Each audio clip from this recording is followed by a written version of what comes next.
Selamat pagi Bu, mohon maaf kami mengganggu waktu panjenengan. Di sini kami dari Universitas Bhinneka PGRI mendapat tugas dari dosen untuk wawancara mengenai pembelajaran matematika di SMA atau SMK. Perkenalkan, nama saya Siska dengan teman saya Maya dan satunya Sally. Ini dengan Ibu siapa ya? Dina, biasa saya dipanggil Dina, kalau nama panjang sih Dina Wulandari. Ibu Dina mengajar di kelas berapa? Kelas 10, 11, dan 12. Oh, 3 kelas sekaligus ya? Tingkat sekaligus.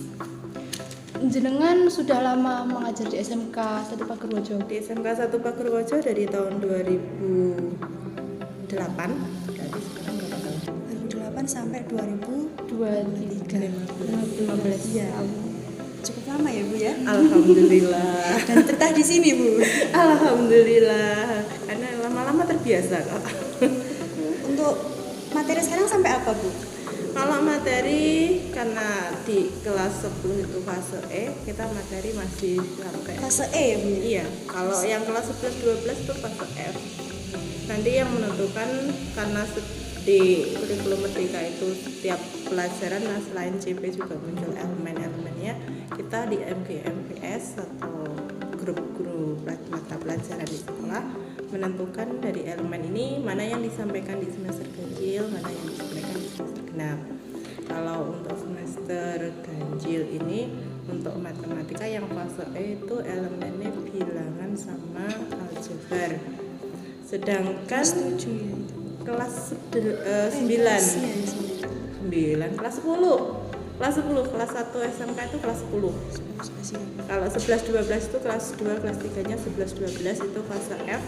Kita ambil materi, kalau di kelas 11 itu materinya elemennya masih di bilangan sama geometri. Tapi yang kelas 12 ini sebenarnya PKL, tapi di awal semester masih ada sedikit pelajaran kita yang disampaikan mas statistik, tapi itu nanti dilanjutkan di semester genap ketika mereka kembali dari PKL. Berarti kalau PKL itu di semester 1 di sekolah ini kebetulan PKL secara program itu di semester 5 dan di semester 5, tapi semester 5 ya, tapi ada beberapa kelas itu yang sudah PKL waktu dianya kelas 11. Padahal secara aturan di kurikulum merdeka itu sebenarnya bisa di semester 5 atau di semester 6, ada kelas 12 sih. Kalau yang kemarin ada yang PKL waktu kelas 11 itu dikarenakan karena kita punya yang namanya kontrak kerjasama dengan Dudika atau dunia industri dan dunia kerja, dan itu ada permintaan kalau bisa tidak ada putus, artinya akan selalu ada yang PKL, jadi ada yang diawalkan gitu. Untuk selanjutnya terkait tentang itu asesmen formatif sama sumatif itu Bu. Bagaimana itu kalau di SMK sini? Kalau asesmen formatif itu kan kita bisa dimulai dari awal pembelajaran sama selama proses pembelajaran. Jadi selama proses itu kita selalu menilai masing-masing siswa, baik ketika pembelajarannya berbentuk kelompok atau kerja kelompok maupun mereka harus kerja mandiri. Kita itu lebih ke observasi.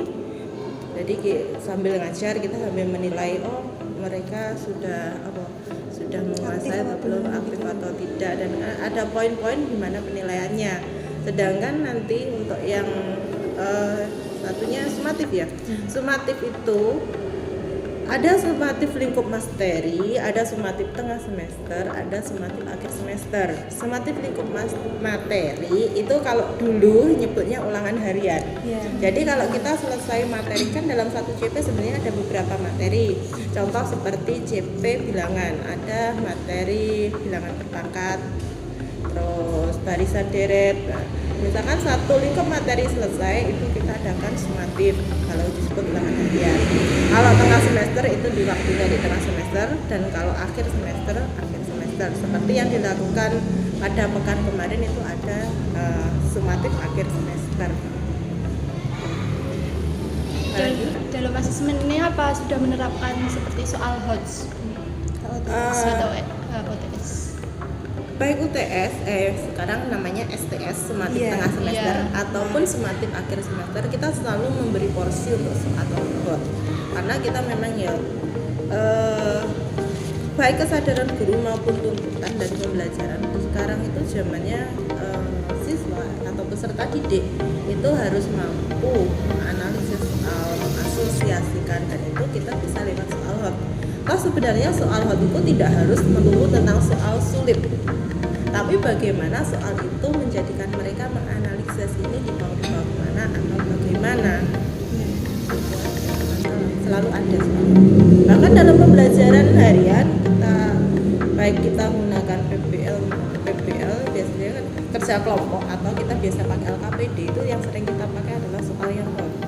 Jadi dalam bentuk soal cerita, dalam soal seperti itu, supaya mereka dalam berdiskusi lebih nyaman daripada kita cuma berdiskusi tentang soal-soal yang standar. Nah, Iya. itu kurang Kalau menarik. kan disediakan untuk siswa berpikir kritis gitu. Iya. Apakah dalam pembahasan ini sudah mencapai C4 sampai C6 mengenai tentang menganalisis, mengevaluasi, menciptakan itu apakah sudah? Kita selalu mengusahakan minimal C4 itu tercapai. Iya. Minimal itu C4 tercapai. Walaupun dalam beberapa materi kita untuk sampai C6 agak susah karena kan harus sampai pada mencipta. Iya, kalau menciptakan ya seperti hal baru apa gitu ya, Bu ya? Iya, apalagi kan itu matematika, apalagi ya kita selalu mengusahakan sampai menganalisis, karena ketika kita memberikan LKPD yang berupa soal hot, mereka kan secara langsung tidak langsung harus menganalisis. Iya, benar. Selalu terjadi dalam setiap materinya, kita selalu bisa nyampe di sana, walaupun mungkin tidak keseluruhan, tapi selalu ada jenjang yang bisa sampai. Bu, bagaimana jika ada peserta didik yang belum mencapai kompetensi pencapaian pembelajaran yang ditargetkan di kelas tersebut pada kurikulum merdeka? Kurikulum merdeka itu kan munculnya CP, dan pelaksanaan di kelas tujuan pembelajaran kita yang menentukan. Jadi dari guru menentukan TP-nya dan tujuan pembelajaran. Akan selalu ada siswa yang nggak mampu mencapai. Itu bukan selalu ada. Iya, pasti ada. Satu dua anak pasti ada ya, Bu ya? Kalau nggak ada itu jadi aneh. Itu akan selalu ada. Biasanya kita kalau di IKM atau Kurmer, kita kan selalu menyebutnya ada yang namanya diferensiasi pembelajaran.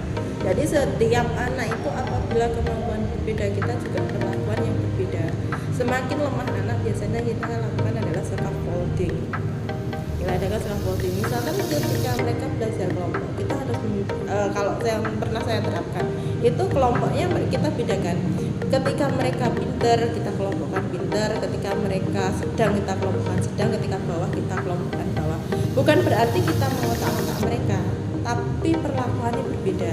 Bisa jadi soalnya sama, tapi kalau yang kelompok tinggi itu soal apa adanya, soal dikasih, mereka bisa berpikir, menganalisa gimana ngerjakan.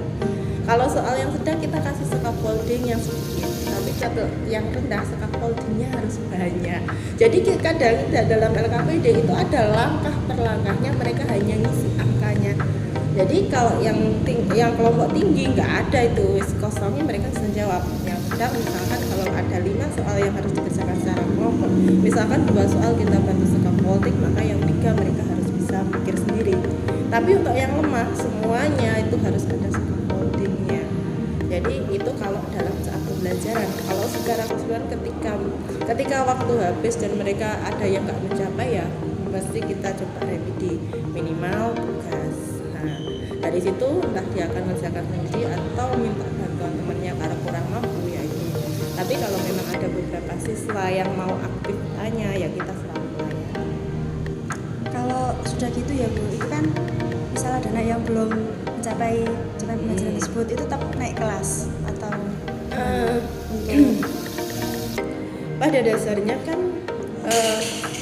tidak ada alasan untuk tidak menaikkan. ya Pada sekarang dasarnya. iya, iya. Pada dasarnya Kalau tidak ada alasan dulu untuk tidak masih menaikkan. ada, Ya. sekarang ya semua naik Iya. kelas. Akhirnya untuk yang nggak mencapai yaitu kadang itu gurunya yang jadi kenyeh hubungi siswanya untuk memenuhi itu.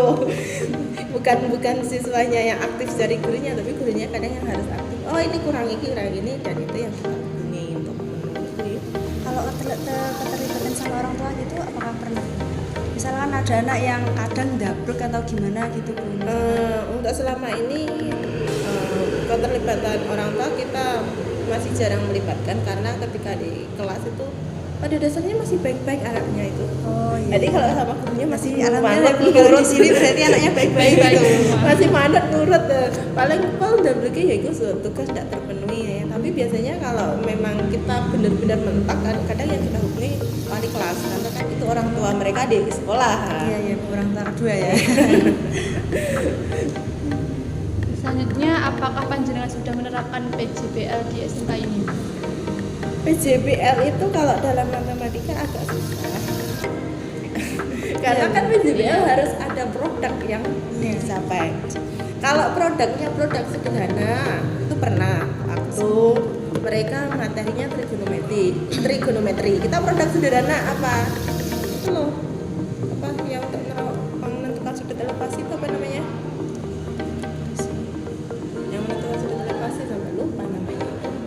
Nah kan cuma buat barang sederhana yang dari busur atasnya dikasih sedotan. Nah apa namanya lupa saya sampai lupa jenenge. Oh yang itu ya Bu. Pernah ya. Itu tapi kan itu proyek yang sangat sederhana dan itu digunakan untuk mendukung pembelajaran tersebut. Akhirnya kan ya itu kalau yang dimaksud produknya berupa itu tadi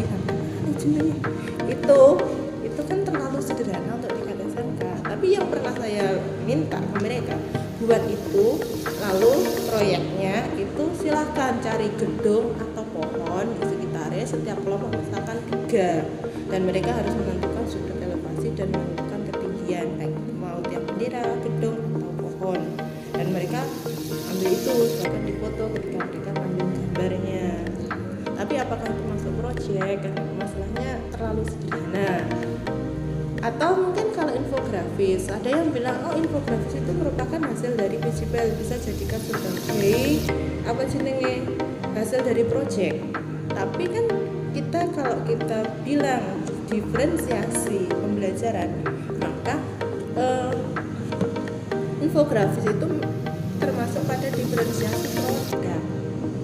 Karena ketika itu kan produk kan bisa berupa misalkan buat video, buat infografis atau buat makalah dari hasil atau dari materi yang sudah tersampaikan. Dari diferensi mereka pilih yang mana. Makanya kalau matematika kalau saya bilang untuk PJBL agak susah kalau harus ada produk nyatanya. Karena kalau menurut saya pribadi yang semacam itu lebih ke PBL, jadi problem berbasis problem. Pernah juga saya dalam satu kelompok waktu statistik itu. Oke, dibuat kelompok cari apa itu data. Silahkan mau cari data, mau ke UKS, terus ada yang ke koperasi, ada yang ke bank super, perbank. Nah, itu yang punya jurusannya akuntansi. Ada yang tadi ke perpustakaan sudah ya, ada yang ke bengkel, ada yang ke TKKR salon kecantikan. Dalam satu hari berapa pengunjungnya harus direkap atau mungkin tidak per minggu direkap dalam berapa hari ada berapa pengunjungnya per hari. Kalau kita ngambil data itu bisakah kita sebut project? Kan masih problem. Dari data yang diambil baru kita olah apa yang kita minta. Misalkan minta dari data itu buatlah misalkan hitung agak lari sebenarnya desil, persentil, nah dari situ. Iya, tapi kalau mau project PJBL kira-kira yang seperti apa? Sudah tapi masih sederhana gitu ya Bu. Iya, Berarti ya, untuk penilaian proyeknya itu masih belum ya Bu? Ya, dari situ sebenarnya kan kita juga bisa menilai. Kalau misalkan infografis kita bisa sebut sebagai project misalkan ya. Iya. Itu pernah saya menilai infografis itu dari muatan isinya seperti apa, dari penyajiannya, dari pewarnaannya, kan itu bisa. Itu ada, saya juga pernah melakukan itu dan ada standar penilaiannya berdasarkan baik isi, terlalu penuh atau terlalu kurang, warna, terus gambar-gambar yang ada di situ itu kan sebenarnya ada standarnya masing-masing ya. Tapi ya itu kembali lagi itu masih dianggap sebagai PJBL atau PBL. Karena dulu ada waktu BPK dosen ada yang bilang oh itu bisa kok dianggap sebagai PJBL. Tapi dosen yang lain bilang itu bukan PJBL kalau berupa infografis. Itu hanya salah satu cara penyajian. Nah, itu kan bedanya di matematika susahnya di situ. Mau coba buat apa? Kalau produk seperti apa juri produktif misalkan produktif TKR kelas dapat hasilnya rak sepatu lah itu jelas mesti project nggak mungkin dibuat namanya PBL karena bahannya ada. Kalau matematika apa yang terpikir? Sulit memang kalau matematika ya Bu ya. Iya. Buat barangnya sulit. Nah, kan berubah barang. Iya. Pemorgannya ya itu tadi kalau kita cuma ngambil data dari manapun masih yang lain masih bilang itu sebagai problem Iya Bu. problem listening ya akhirnya PBL ya.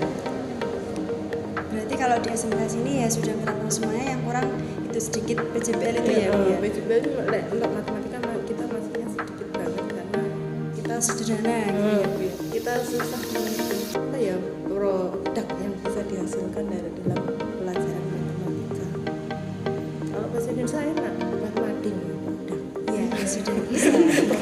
Produk simpel, apalagi produktif, apalagi yang pas itu buat es lilin produk, buat tape dari sukun produk. Matematika coba pikirkan. Kita menghitung. Sebagai mahasiswa matematika coba pikirkan apa produk yang dihasilkan pada pelajaran matematika. Apa ya sebenarnya kayak alat peraga ya, peraga matematika. Tapi Tapi kalau ya sulit Bu memang kalau iya, alat peraga matematika. apalagi tingkatnya SMK. Kalau tingkat SD SMP kita bisa terus Iya, buat iya. anak. Iya. Iya. Oh iya, klinometer ya tadi yang ukur sudut elevasi.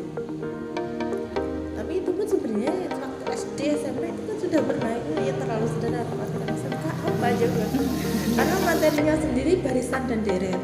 Nah coba tingkat barisan deret kita bisanya cuma ngambil problem. Iya, beberapa masalah-masalah keseharian gitu kan Bu ya. Hanya di situ matematika di tingkat SMK. Bukan berarti matematika nggak bisa. Tingkat SD, tingkat SMP malah sangat bisa, terutama di geometri. Pernah juga tuh temen yang buat prosesnya apa ya? Kita pakai kertas manila, hanya kita gambar di situ dan kita bisa menghitung sudut gambar lingkaran. Ada materi lingkaran di situ kita buat sudut banyak. Tapi akhirnya kan iya jadi alat peraga. Akhirnya produk yang dia malah alat peraga. Ya sudah Bu kalau gitu terima kasih atas Oke, informasinya dari sama. SMKN 1 Pekerja ya Bu ya. Iya. Sudah baik berarti Bu.